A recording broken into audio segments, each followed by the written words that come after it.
The Pentagon has documented 312 cases of computers receiving messages from the future. All of them mention March 14th, 2026. The first case was Ken Webster. 300 messages exchanged with a man who died in 1541. That man knew where bodies were buried in Ken's cellar before Ken dug them up. He predicted Chernobyl down to the date. He described Ken's girlfriend's birthmark on her shoulder blade, a birthmark you couldn't see unless she was naked.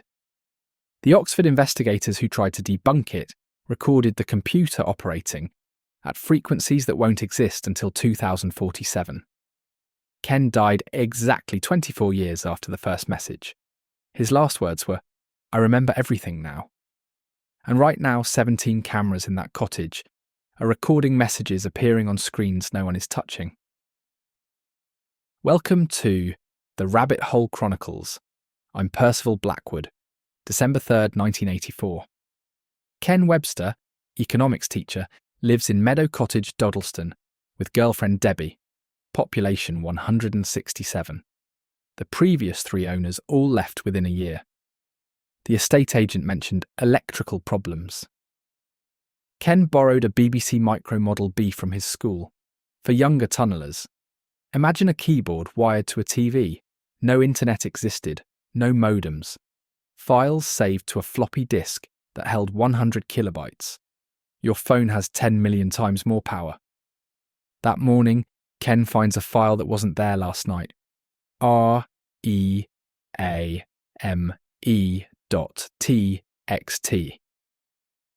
The contents are in Tudor English, not Shakespeare earlier.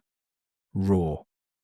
The spelling variations match exactly what linguists wouldn't document about the 16th century Cheshire dialect until 1991.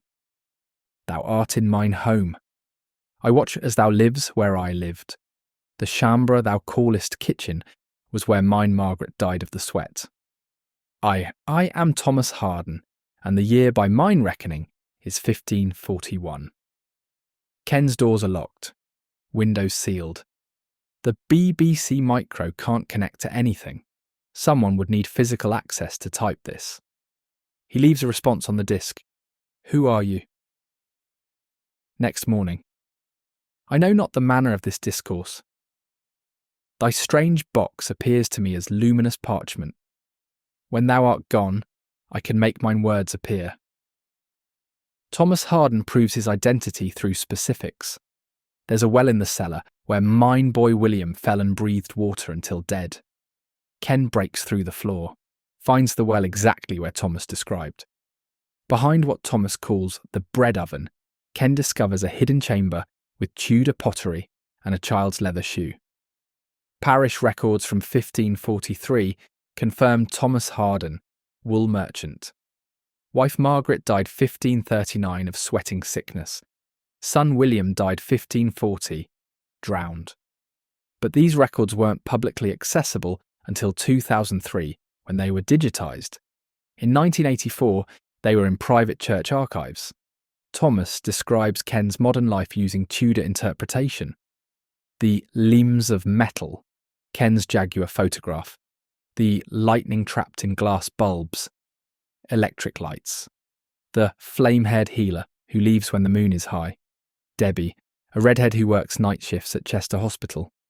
But then Thomas mentions the birthmark, a small strawberry mark on Debbie's left shoulder blade. You'd only know it existed if you'd seen her undressed. January 1985. The Society for Psychical Research arrives, not ghost hunters, academics who've been debunking paranormal claims since 1882. Dr. Peter Trinder, Oxford linguist. Dr. Sarah Pemberton, Cambridge physicist. They're skeptics coming to expose a hoax. January 17th, 2 a.m. They're watching the computer, no one touching it. The screen flickers. Words appear character by character. Why dost thou bring witnesses? I mislike being watched as I write. Trinder's hands shake. He'll later testify. This moment changed his entire worldview. The language patterns, the grammar structure, the specific dialectical choices. It's not just accurate Tudor English, it's regionally accurate to 1540 Cheshire. The kind of accuracy that requires either native fluency or access to documents that don't exist. Pemberton's equipment goes insane. The BBC Micro's electromagnetic field spikes to frequencies her equipment can barely measure. The computer is operating at quantum computational speeds, technology that won't exist for decades. The temperature drops 12 degrees in 6 seconds. The lights flicker. A new file appears, danger.txt. But it's not Tudor English. It's modern. Too modern. Temporal violation detected. Communication with entity T. Harden. 1541 creates paradox potential. We are 2109. Cessation required. 2109 explains the situation with clinical precision. Meadow Cottage sits on a temporal thin point, one of 47 locations worldwide where time itself is damaged. The BBC Micro's specific electromagnetic frequency, combined with conscious observation, created an unprecedented three-way bridge, 1541, 1985, and 2109.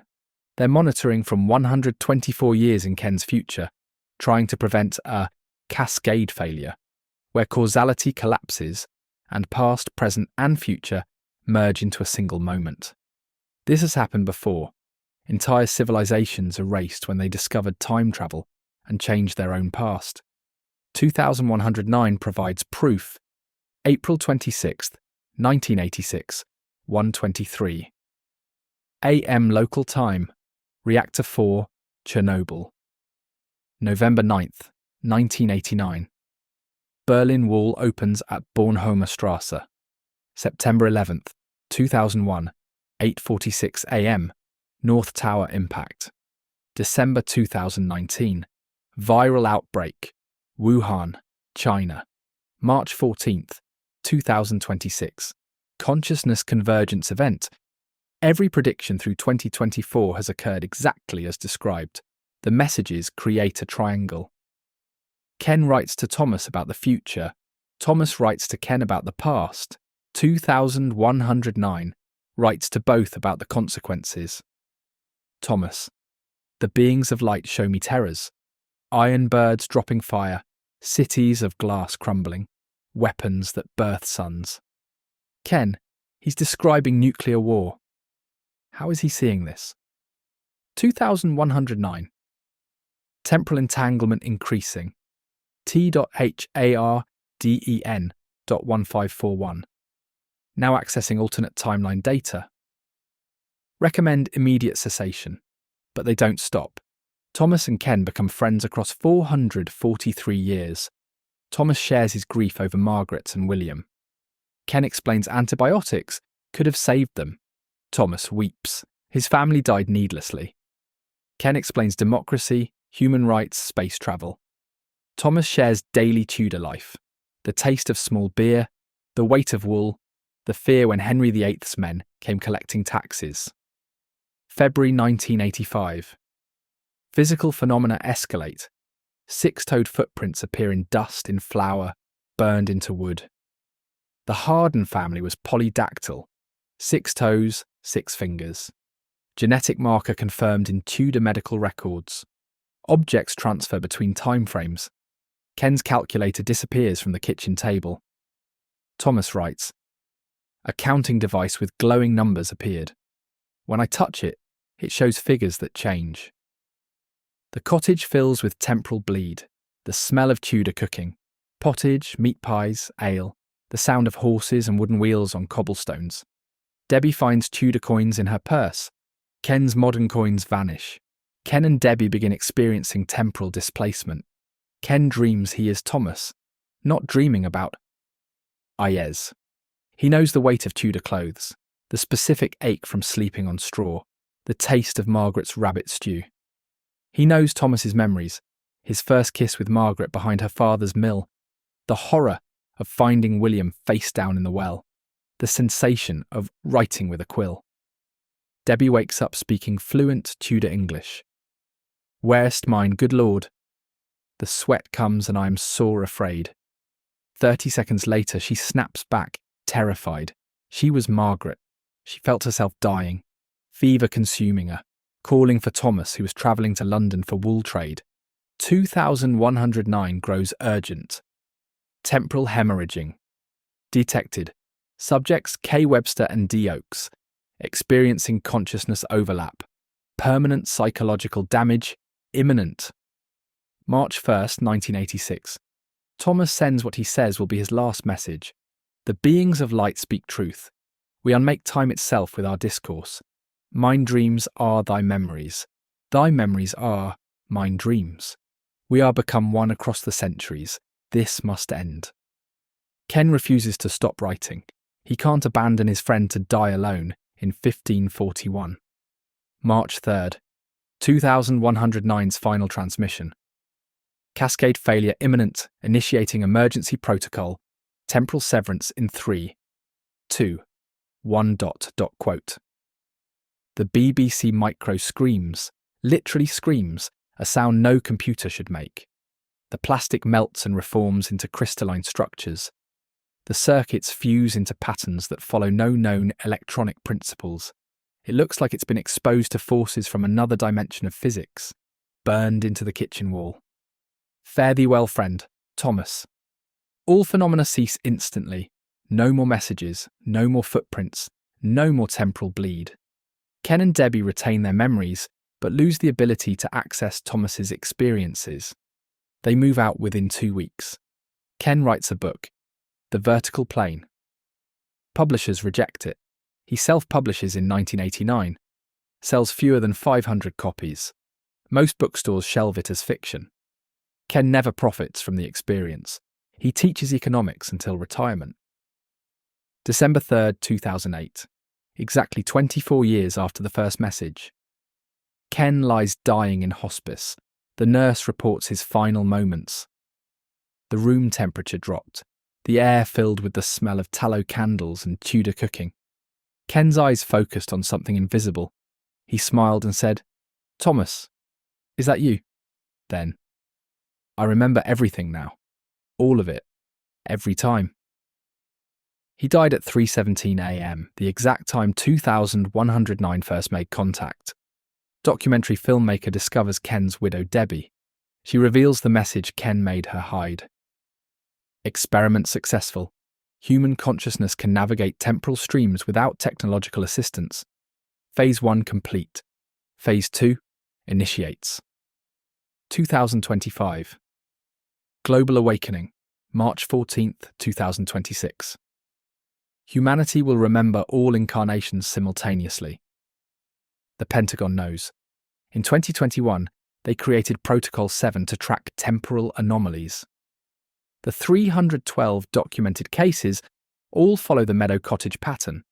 Simple electronic device, temporal thin point, consciousness bridge, then severance.